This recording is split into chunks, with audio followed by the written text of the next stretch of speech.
தேவனுடைய மெய்யான இயல்பை ஒன்று பார்ப்போமா? அவருடைய பிள்ளைகளாகிய நீங்கள் எந்த விதத்திலும் கஷ்டப்படக்கூடாது என்பது அவருடைய desire. Right? That is the heart beat of our daddy god. கானானுக்குள்ளே போக போகிறாங்கங்க. நடந்தது என்ன?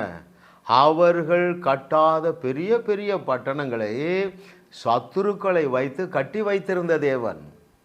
ஏன் என் பிள்ளைகள் கஷ்டப்படக்கூடாது. அதனால தான் என்ன சொல்கிறாரு? நீங்கள் கட்டாத பெரிய பட்டணங்கள். அதே போல் பாருங்களேன். அப்புறம் நீங்கள் நிரப்பாத சகல நல்ல வஸ்துக்களால் நிறைந்த வீடுகள், சென்ட்ரலி ஏசி, ஃபுல்லி ஃபர்னிஷ்ட். அதில் நீங்கள் கவனிக்க வேண்டியது என்னது? நீங்கள் நிரப்பக்கூடாது, நீங்கள் கட்டக்கூடாது, நீங்கள் தோண்டக்கூடாது, நீங்கள் நட்டு கஷ்டப்படக்கூடாதுங்க. That is the design and desire of our Lord Jesus Christ. Because He is so love. He is love. அவர் அன்பாகவே இருக்கிறார். யாருக்கு? அவருடைய பிள்ளைகளாகிய நமக்கு அவர் அன்பாகவே இருக்கிறாருங்க. இந்த சத்தியத்தை அறிஞ்ச பாருங்க. Life has become effortless. இங்கே மாத்திரம் இல்லைங்க, கானானுக்குள்ளே போகும்போது மாத்திரமல்ல, எகிப்திலிருந்து புறப்படும் பொழுது என்ன செஞ்சார்? கொள்ளையிட்டார்களாம். எப்படி கொள்ளையிட தேவன் வைத்தார்? அவருடைய ஆனந்த ஞானம் பயங்கரமான அற்புதங்கள் செய்து, வாத நோய், வேற என்னது, பேனு, தூசி. அதே எகிப்தில் தான் கோஷேன் என்று ஒரு ஏரியாவில் தேவனுடைய ஜனங்கள் இருக்கிறாங்க. அங்கே பேனு கிடையாது, தவளை கிடையாது, கல்மலை கிடையாது, அங்கே தண்ணி இரத்தமாக மாறவில்லை. அந்த தேவன் உன்னோடு பேசுகிறாருப்பா. இப்படி ஒரு பயங்காட்டி கடைசியாக எகிப்தியருடைய ஒவ்வொரு குடும்பத்தில் உள்ள தலைப்பிள்ளைகளையும் சங்கரித்து அவர்களுக்கு ஒரு திகிலை கொடுத்து, எப்பா தயவுசெய்து போயிருங்கப்பா, உங்கள் தேவன் மகா பெரிய தேவன், இந்த பீராவை திறந்து வச்சுருக்க, எல்லாத்தையும் எடுத்துகிட்டு போ. கொள்ளையிட கொடுத்தார்கள் என்று இருக்கு. கொள்ளையிட்டார் இல்லை, எப்பா எல்லாத்தையும் எடுத்துகிட்டு போயிருங்க. நீங்கள் 430 வருஷம் கஷ்டப்பட்டீங்க, அந்த காசெல்லாம் வச்சு நான் தங்கம் வெள்ளியெல்லாம் வச்சுருக்கு, கொள்ளை எடுத்துகிட்டு போகும். அந்த தேவன் உன்னோடு பேசுகிறார். நீங்களும் உங்கள் சந்ததியும் என்னாலும் நல்லா இருக்கணும்.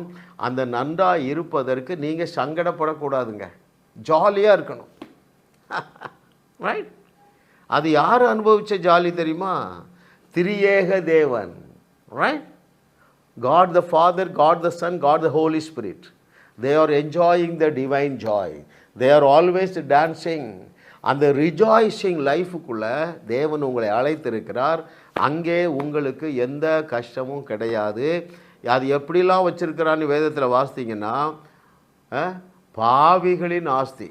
அப்படி என்றால் என்ன பொருள்? சத்துருக்கள், ராட்சதர்களை வைத்து என்ன வச்சுருக்காரு? பொண்ணு, பொருள், முத்து எல்லாம் ஸ்டோர் பண்ணி வச்சுருக்கிறாருப்பா. நான் ஒரு ஜெபம் பண்ணுறேன். தேவன் உங்களுக்காக வைத்திருக்கிற பாவிகளின் ஆஸ்திகளை நீங்கள் 2025 ஆண்டிலே கொள்ளையிடுவீர்கள். அப்படி என்றால் என்ன பொருள்? கஷ்டப்பட்டு நீங்கள் திருடலாம் மாட்டீங்கங்க, தானாகவே வெல்த் டிரான்ஸ்ஃபர் ஆகும். எத்தனை பேர் பிலீவ் பண்ணுறீங்க? எஸ், இஸ்ரவேலர்களுக்கு அப்படி தானேங்க வெல்த் டிரான்ஸ்ஃபர் ஆச்சு. அவர்கள் கட்டாத பட்டணங்கள் இவர்களுக்கு வந்தது.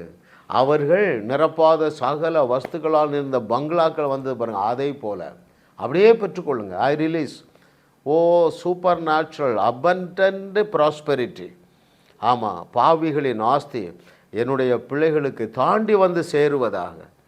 ஜம்ப் பண்ணி வரட்டும். இந்த செய்தியை கேட்கிற ஒவ்வொருவருடைய வீடுகளிலும் ஆவணங்கள் நிரம்புவதாக.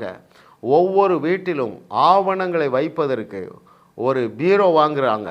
இயேசுவின் நாமத்தினால பீரோ நிறையா, நூற்றுக்கணக்கான டாக்குமெண்ட் நிறைவதாக என்று இயேசுவின் நாமத்தில் அந்த ஆபிரகாமுடைய ஆசீர்வாதங்களை நான் கட்டவிழ்க்கிறேன். நான் கட்டவிழ்ப்பதை பரலோகம் கட்டவிழ்த்து நன்மையினாலும் கிருபையினாலும் இவர்களை முடிசூட்டுவதற்காக நன்றி ஆண்டவரே. இயேசுவின் நாமத்தில் பிதாவே, ஆமென்.